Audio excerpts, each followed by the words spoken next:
আসসালামু আলাইকুম প্রিয় শিক্ষার্থী ভাই বোনেরা, ডিগ্রি অনার্স বিভিন্ন মাস্টার সেমিনারে আপনাদের স্বাগতম এবং জাতীয় বিশ্ববিদ্যালয়ের সকল আপডেট দ্রুত পেতে আমাদের পেজটি ফলো দিন। এবং আগামীকাল থেকে অনুষ্ঠিত অনার্স চতুর্থ বর্ষের পরীক্ষা ও MRCD-র যে পরীক্ষার অংশ তা পরবর্তী পৃষ্ঠা পরীক্ষা কর্তৃক পূরণীয় অংশ যেভাবে পূরণ করবে তার নমুনা দেখাবো আজকে। তো প্রথমে যেটি করতে হবে যে নিজের নাম লিখতে হবে বড় হাতের অক্ষর দিয়ে, ক্যাপিটাল লেটার ইংরেজি। তারপর লিখতে হবে আপনাদের এক্সাম কোড, পরীক্ষা কোড। আপনাদের পরীক্ষা কোড হলো 2204 এবং তারপর লিখতে হবে আপনাদের রোল, রেজিস্ট্রেশন নাম্বার এবং কোর্স বা পত্র কোড, যে পরীক্ষাটি থাকবে সেই কোড। তো আপনারা লিখবেন, লেখার পরে এগুলো সুন্দরভাবে বৃত্ত ভরাট করবেন।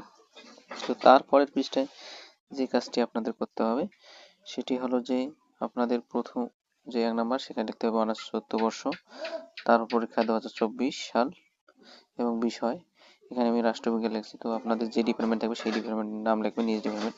ইসলাম ইতিহাস হলে ইসলাম ইতিহাস, যে বিজ্ঞান হলে যে বিজ্ঞান, মানে আপনার যে ডিপার্টমেন্ট থাকবে সেই ডিপার্টমেন্ট এখানে লিখতে হবে। তারপর লিখতে হবে আপনাদের যে বিষয় শিরোনাম, অর্থাৎ আপনি রাষ্ট্রবিজ্ঞান ডিপার্টমেন্টে পড়াশোনা করেছেন ঠিক আছে, কিন্তু এর একটি সাবজেক্টের একটু শিরোনাম থাকবে। তো এই সাবজেক্টের শিরোনাম হলো রাজনৈতিক তথ্যসমূহ পরিবর্তন ও ধারাবাহিকতা, ঠিক আছে। তারপর লিখতে হবে বিষয় কোড, এই যে সাবজেক্টে পরীক্ষা দেবেন সেই সাবজেক্টের বিষয় কোড, এবং তারপর পরীক্ষার তারিখ, যে তারিখে যে পরীক্ষা দেবেন সেই তারিখগুলো লিখতে হবে।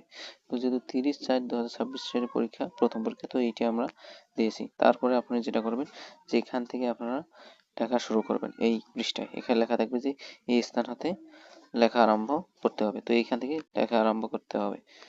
তো সবাইকে ধন্যবাদ, আপনারা খুব ভালোভাবে মনোযোগ দিয়ে এটি লিখবেন। আর বিশেষ করে যখন আপনাদের হাজিরা কাটা খাতা দেওয়া হবে তখন আপনারা অবশ্যই এই যে নাম্বারটি দেখতেছেন, এই নাম্বারটি, এরকম আপনারও খাতায় এরকম নাম্বার থাকবে, তো এই নাম্বারটি হাজিরা শিটে কিন্তু ওঠাইতে হবে, ঠিক আছে।